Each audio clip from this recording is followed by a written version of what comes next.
মোদি বিরোধী যারা মিছিল মিটিং করবে তাদের বিরুদ্ধে আইনানুগ ব্যবস্থা নেওয়া হবে। 17 থেকে 26 ডিসেম্বর যারা রাজনৈতিক সভা সমাবেশ করবে তারা রাষ্ট্রদ্রোহী। এই কথা বলার ধৃষ্টতা যেই ডিএমপির অফিসার দেখেছেন পুলিশের কর্মকর্তা তিনি রাখেন কিনা? এই সরকারের যে একটা শাসন চালিয়ে এসছে এটা কারোর কাছে গ্রহণযোগ্য না এবং থাকতে পারেও না। তাই শেষ বক্তা স্পষ্ট করে বলেছেন যে এই যে এখন যা ক্ষমতা আঁকড়িয়ে বসে আছে এটা মেনে নেওয়া যায় না।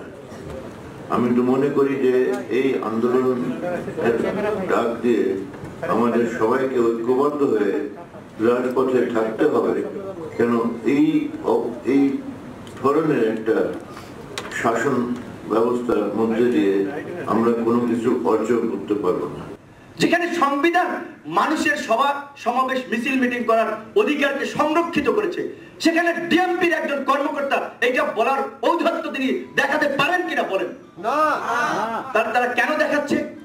তার তো আইন নেই, তার পুলিশ লতে তো এটা বলে না যে সেটা বলতে পারবে, কারণ তারা হচ্ছে ওই যে ব্যক্তি যে একটা মাফিয়া তৈরি করেছে, তারা সেই মাফিয়াদের একটা পার্ট।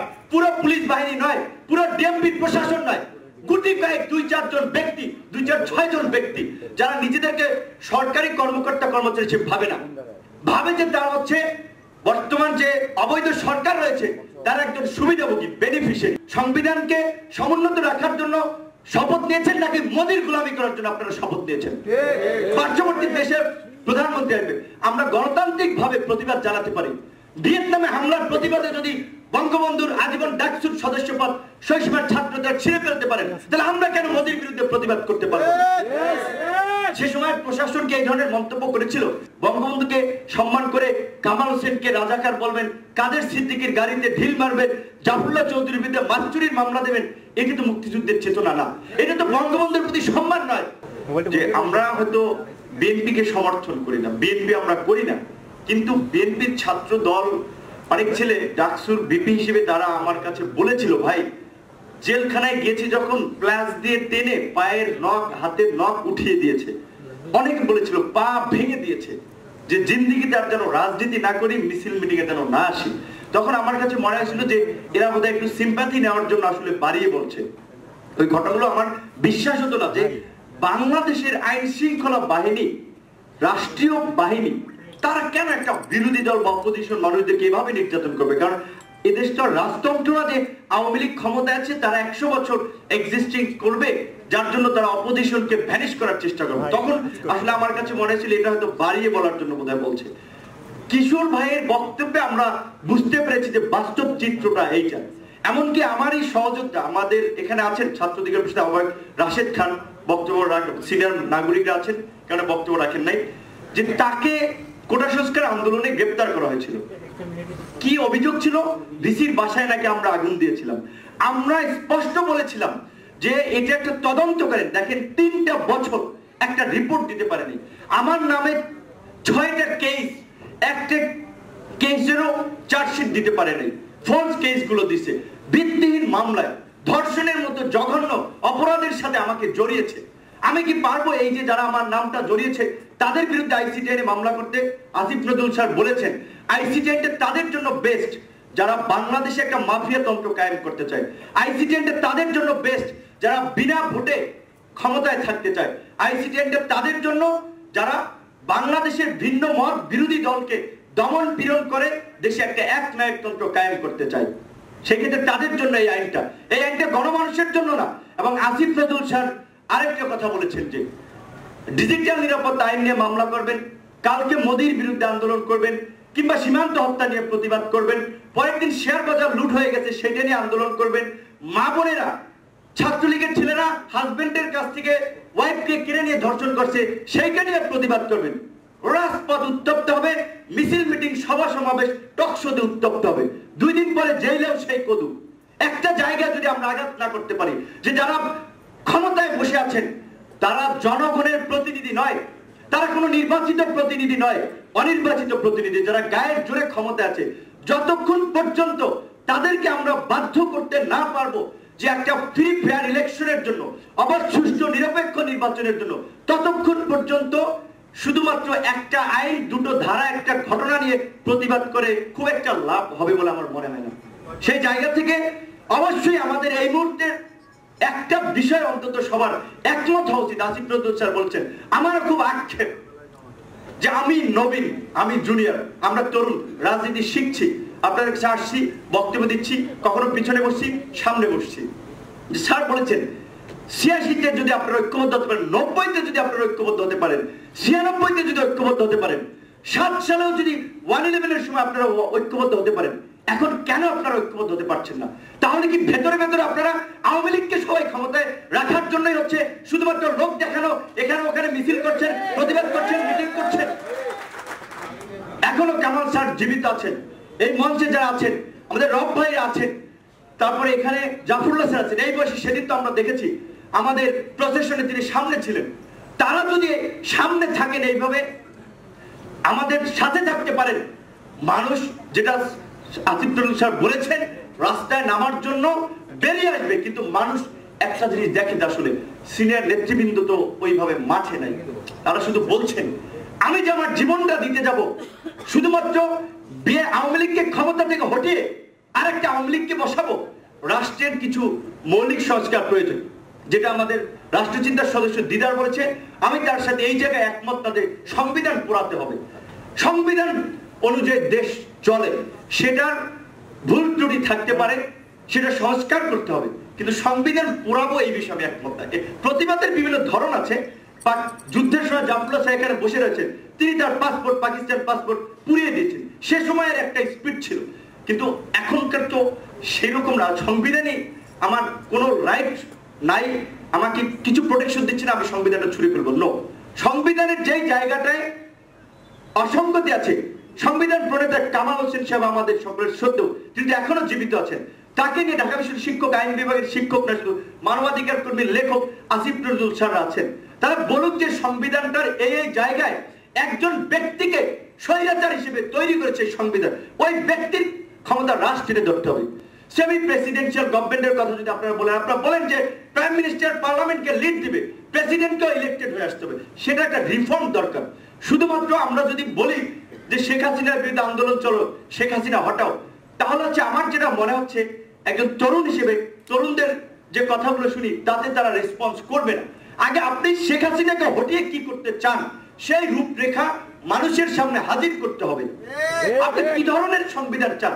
আপনি বলছে আজকে পুলিশ গত পরশুদিন বলল যে মোদী বিরোধী যারা মিছিল মিটিং করবে তাদের বিরুদ্ধে আইনানুগ ব্যবস্থা নেওয়া হবে। 17 থেকে 26 ডিসেম্বর যারা রাজনৈতিক সভা সমাবেশ করবে তারা রাষ্ট্রদ্রোহী। এই কথা বলার ধৃষ্টতা যেই ডিএমপির অফিসার দেখেছেন, পুলিশের কর্মকর্তা তিনি রাখেন কিনা? যেখানে সংবিধান মানুষের সভা সমাবেশ মিছিল মিটিং করার অধিকারকে সংরক্ষিত করেছে, সেখানে ডিএমপির একজন কর্মকর্তা এইটা বলার ঔদ্ধত্য তিনি দেখাতে পারেন কিনা বলেন? না। তারা কেন দেখাচ্ছে? তার তো আইন নেই, তার পুলিশ লতে তো এটা বলে না যে সেটা বলতে পারবে, কারণ তারা হচ্ছে ওই যে ব্যক্তি যে একটা মাফিয়া তৈরি করেছে, তারা সেই মাফিয়াদের একটা পার্ট। পুরো পুলিশ বাহিনী নয়, পুরো ডিএমপি প্রশাসন নয়, গুটি কয়েক 2-4 জন ব্যক্তি, 2-4-6 জন ব্যক্তি যারা নিজেদেরকে সরকারি কর্মকর্তা কর্মচারী হিসেবে ভাবে না, ভাবে যে তারা হচ্ছে বর্তমান যে অবৈধ সরকার রয়েছে তারা একজন সুবিধাভোগী, বেনিফিশিয়ারি, যে কারণে তারা কি বলতে পারেন সেটা হিসাব করে না, মুখে যা আসে তাই বলেন। মোদীর বিরুদ্ধে আন্দোলন করলে রাষ্ট্রদ্রোহী হয়ে যাব। আপনারা কি বাংলাদেশের জনগণের সেবা করার জন্য চাকরি নিয়েছেন, সংবিধানকে সমুন্নত রাখার জন্য শপথ নিয়েছেন, নাকি মোদীর গোলামি করার জন্য আপনারা শপথ নিয়েছেন? পার্শ্ববর্তী দেশের প্রধানমন্ত্রী আসবে, আমরা গণতান্ত্রিক ভাবে প্রতিবাদ জানাতে পারি। ভিয়েতনামে হামলার প্রতিবাদে যদি বঙ্গবন্ধুর আজীবন ডাকসুর সদস্যপদ শৈশবের ছাত্রদের ছিঁড়ে ফেলতে পারেন, তাহলে আমরা কেন মোদীর বিরুদ্ধে প্রতিবাদ করতে পারবো? সে সময় প্রশাসনকে এই ধরনের মন্তব্য করেছিল। কাজে আজকে এই যে শুধুমাত্র সংবিধানের কথা বললে হবে না, এই যে বিভিন্ন প্রতিষ্ঠানগুলো, নির্বাচন কমিশন, একটা মানে রাজনৈতিক দল যখন যারাই ক্ষমতায় থাকে তাদের একটা অঙ্গ সংগঠনে পরিণত। আসিফ নজরুল স্যার বলেছেন ঠিক যে বিএনপির সময় হয়তো আমরা এইভাবে একেবারেই দমন পীড়ন চলে, কিছুটা লেখারও সুযোগ পেয়েছি, কিন্তু ওই যে প্রসেসটা শুরু হয়েছিল তখন, এখন হইতে হইতে একেবারেই সব বন্ধ হয়ে গেছে। বিএনপির আমলে মাগুরা নির্বাচন হয়েছে 96 সালে, যেই 90 সালে সর্বজন স্বীকৃত একটা প্রথা তত্ত্বাবধায়ক সরকার ব্যবস্থা, সেটা কেন বিএনপি 96-তে এসে তারা বাতিল করতেছিল? তাদেরও ক্ষমা চাওয়া উচিত। এই জন্য তারা যদি আজকে দৃষ্টতা না দেখাতো, আওয়ামী লীগ আজকে তত্ত্বাবধায়ক সরকার ব্যবস্থা দূর করার দৃষ্টতা দেখাতে পারতো না। কাজে ইতিহাস খুঁজতে কিন্তু পেছনে ঘা অনেকেরই আছে। তো আমরা একটা কথা বলতে চাই, অনেক হয়েছে, প্রতিশোধ প্রতিরোধ অনেক হয়েছে। এখন স্বাধীনতার সুবর্ণ জয়ন্তীতে বাংলাদেশটাকে নতুন করে গড়তে হবে। তার জন্য অবশ্যই যার যার জায়গা থেকে আমাদের সেই কথাটা বলতে হবে। এবং এখনো আমাদের লিজেন্ড বলতে যাদের বোঝায়, স্বাভাবিকভাবে বঙ্গবন্ধুর কথা অনেকে গ্রেট লিডার হিসেবে আমরা তাকে রেসপেক্ট করি, সম্মান করেন। বঙ্গবন্ধুকে সম্মান করে কামাল হোসেনকে রাজাকার বলবেন, কাদের সিদ্দিকীর গাড়িতে ঢিল মারবেন, জাফরুল্লাহ চৌধুরীর বিরুদ্ধে মানচুরির মামলা দেবেন, এ কিন্তু মুক্তিযুদ্ধের চেতনা না, এটা তো বঙ্গবন্ধুর প্রতি সম্মান নয়। এই জন্য হিরো রাজনীতি থেকে বেরিয়ে আসতে হবে। তার জন্য আমি মনে করি যে আজকের শিক্ষিত সচেতন প্রজন্ম, আপনার 2টা বছরের আন্দোলন দেখেন, কোটা সংস্কার আন্দোলন দেখেছেন, নিরাপদ সড়ক আন্দোলন দেখেছেন। দুটো আন্দোলন যদি অ্যানালাইসিস করেন, শুধুমাত্র দুটি দাবি কেন্দ্রিক আন্দোলন নয়, সামগ্রিকভাবে এই রাষ্ট্রের প্রতি, এই ব্যবস্থার প্রতি যে তরুণদের ক্ষোভ, পরিবর্তনের যে আকাঙ্ক্ষা, তারই একটা বহিঃপ্রকাশ। আমি মনে করি আমরা আছি, আমরা তো তরুণ প্রজন্ম, আমাদের যা ডিউটি পালন করবো, সিনিয়ররাও যদি সে ধরনের একটা আকাঙ্ক্ষা জনগণের মাঝে তৈরি করতে পারেন, রাষ্ট্রের একটা রিফর্ম যদি নতুন করে হাজির করতে পারেন, আমরা সেটা নিয়ে আবার মানুষকে সংগঠিত করব। যেমনি ভাবে 6 দফার ভিত্তিতে বঙ্গবন্ধু মানুষকে সংগঠিত করার চেষ্টা করেছিলেন, 11 দফার ভিত্তিতে ওই সময় ছাত্র নেতারা সেটাকে মানুষকে সংগঠিত করার চেষ্টা করেছিলেন, 90-এর যে সর্বদলীয় ছাত্র ঐক্য গঠন করেছিল। এবং আজকে এটা ঠিক যে আজকের বর্তমান বাংলাদেশের জনসংখ্যার অধিকাংশই তরুণ, প্রায় 40%। সুতরাং তরুণদের একটা ভালো সম্ভাবনা রয়েছে এবং আগামীর বাংলাদেশকে নেতৃত্ব দেওয়ার জন্য তরুণদেরকে এগিয়ে আসতে হবে। সেই গণতান্ত্রিক বাংলাদেশ বিনির্মাণের সংগ্রামে বিশেষ করে ছাত্র যুবক তরুণদেরই আমি ভরসা করতে চাই, তাদেরকে সেই সংগ্রামে আহ্বান জানিয়ে আজকের মধ্যে শেষ করছি। ধন্যবাদ। ঐক্যমত আপনাদের মধ্যে থেকে গড়ে উঠেছে। এই সরকারের যে একটা শাসন চালিয়ে এসছে, এটা কারোর কাছে গ্রহণযোগ্য না এবং থাকতে পারেও না। তাই শেষ বক্তা স্পষ্ট করে বলেছেন যে এই যে এখন যারা ক্ষমতা আঁকড়িয়ে বসে আছে, এটা মেনে নেওয়া যায় না। আমি তো মনে করি যে এই আন্দোলন ডাক দিয়ে আমাদের সবাইকে ঐক্যবদ্ধ হয়ে রাজপথে থাকতে হবে। কেন এই ধরনের একটা শাসন ব্যবস্থার মধ্যে দিয়ে আমরা কোনো কিছু অর্জন করতে পারবো না। তারা বাধা দেবে, তারা কিছু হতে দেবে না। অর্থাৎ প্রথমেই আমাদের আন্দোলনের লক্ষ্য হবে এই বাধা থেকে মুক্ত হতে।